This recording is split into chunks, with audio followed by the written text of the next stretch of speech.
Yetta, what does the real estate future hold? Well, here's the one thing I know for sure. People will still want somewhere to live.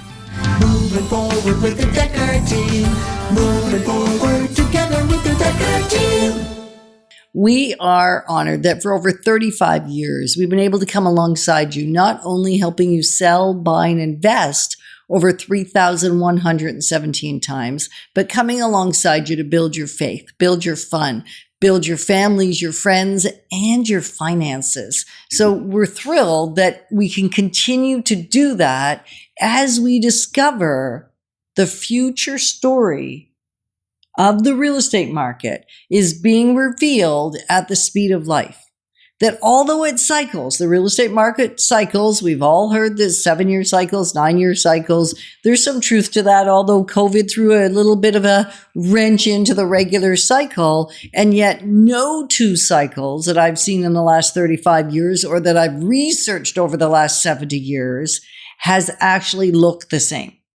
No two cycles are identical. And I think what's affecting that in a big way is technology forever is changing or is constantly changing.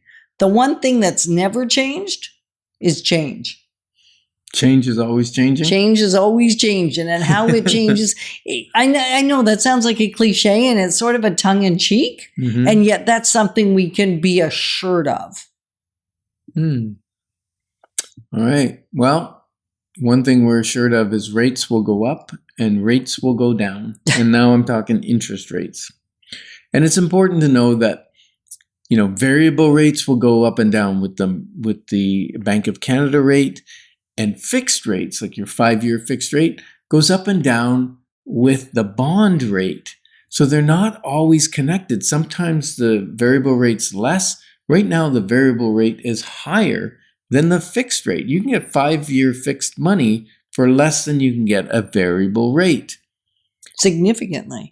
Yeah, part of that is bond market. Part of that is the banks banking on price. Interest rates are going to continue going down. Yeah, until they become more affordable. So we're keeping our term open. And let's just say that 5.1, 5.2. 5-year money is still affordable. Well, right? Okay, you got to be careful because again, we just talked about perception. If all you've ever paid is 2 or 3% in interest, 5% sounds outlandish. But if you're like us and you were paying 16 and 17% interest, or like my parents that were at 23, 22% interest on housing and on mortgage, then 5%, 5.1, 5.2 sounds like a bargain. So we're back to the perception game. Now, bear in mind that when rates... And affordability. Historically, when rates were high, inflation was high, right? And so your house was going up fast or faster than the interest rate was. Now, we have a little bit of a thing. Our interest rates are higher than the inflation rate right now because with the Bank of Canada for April said, or not the Bank of Canada, but the forecasts say that 2.7% was April's inflation rate, right? So now if you've got a 5 or 6% interest mortgage, it's above the rate of inflation. Right. And if you're at 7 or 8% on a term or on a variable, which we have lots of clients that are, right? Yeah. Then it's 2.5 times the inflation rate. So we'll see downward pressure on rates. And that's okay. Just know that as prices go, what happens as rates go, prices follow. So if rates go up, typically prices are going to have some softening because affordability goes down. If rates go down, affordability gets better, prices tend up.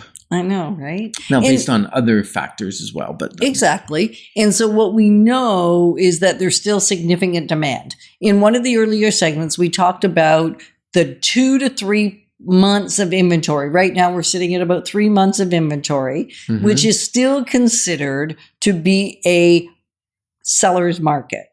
As soon as we move to 4 months worth of inventory, and of course, this is perception too. Exactly where does it sit? Does it sit at 3 months and 21 days? Does it sit at, 3 months and 1 day that it shifts now from a seller's market, to a balanced market? It's a made-up term anyways. It really is. And yet we're heading towards, so what does the future hold? We're heading toward a balanced market in most price ranges. But in the lower price ranges, we're probably still going to be continuing to see a seller's market for the foreseeable future. Because when we look at average days on market at 20 right now, that's what they've been weekly for the last 4 weeks. When they get to 45-ish, that's when we shift from a seller's market to a balanced market. Yeah. So we're not anywhere near a balanced market when it comes to days on market. We're trending towards it, right? Like you said, we're still halfway there. We're moving towards it. We're on the movement towards it. My projection, though, is we are going to see it move way back into a seller's market very rapidly, with a couple interest rate changes, significant changes, like talking half, 3/4, 1% change. That pent up demand of all the people aging into home ownership period that have been feeling it's out of reach, and the immigration levels, we have a huge pent up demand for housing. We have a housing shortage. The governments are talking about it. And they're saying we're going to fix it, but they can't fix it really, right? What'd they do? They added more taxes, increased capital gains tax, which causes a problem with supply. It hurts supply. So there's all kinds of factors moving around here, but my projection is we're moving back into a stronger seller's market, and the inventory that we've been building will be gone overnight. It'll feel like overnight. It'll take a couple months, but it's not going to take years to clear up that inventory. It's going to take months for that inventory to drop. And in the scheme of things, it's a very small amount of inventory because we're still sitting at such short days on market and such little level of inventory. But it is a hyper local conversation. So if you're thinking, I want the data, please reach out to us. We will give you the data that is pertinent to you, and we will also interpret it with you. So you're not left to your own defenses to figure out what does it mean. Yeah, and in a couple of weeks we'll have a session on building wealth through real estate, because we know that 90% of millionaires have real estate, right? And it takes well over $1 million to retire. And if you're wondering, well, what does it take to retire? Tune into that show in 2 weeks, because we're going to delve deep into that subject and how real estate can augment your other investment strategies, right? Yeah. The reality is the trends are always moving and the pressure's either going up or down.